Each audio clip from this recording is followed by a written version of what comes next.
उत्तर 24 परगना के स्वरूप नगर स्थित स्वरूपदा बाजार में माकपा ने करीब एक दशक बाद अपना पुराना पार्टी कार्यालय फिर से अपने कब्जे में ले लिया।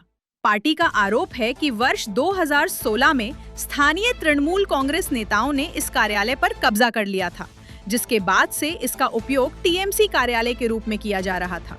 हालिया राजनीतिक बदलावों के बीच माकपा कार्यकर्ता और समर्थक एकजुट होकर कार्यालय पहुंचे और शांतिपूर्ण तरीके से उसे पुनः अपने नियंत्रण में ले लिया। इस दौरान कार्यालय से तृणमूल के झंडे बैनर हटाकर लाल झंडा फहराया गया। माकपा नेताओं ने इसे अपने संगठन के लिए महत्वपूर्ण उपलब्धि बताते हुए कहा कि अब इसी कार्यालय से जनता के मुद्दों और संगठनात्मक गतिविधियों को आगे बढ़ाया जाएगा। ক্ষমতা বদলের সঙ্গে সঙ্গে 2011 সালে ক্ষমতা বদলের সঙ্গে সঙ্গে তৃণমূল দল আমাদের এই পার্টি অফিসটাকে গায়ের জোরে তারা দখল করে।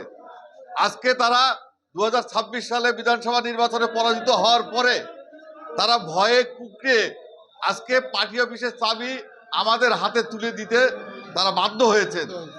আমরা আজকে সন্ধ্যাবেলা সেই চাবি নিয়ে আজকে দরজা ওপেন করলাম এবং আমরা এখানে স্বরূপদা এলাকার বা ভিতারি হাকিমপুর গ্রাম পঞ্চায়েত এলাকার বিভিন্ন কমরেড আমাদের এখানে উপস্থিত আছেন।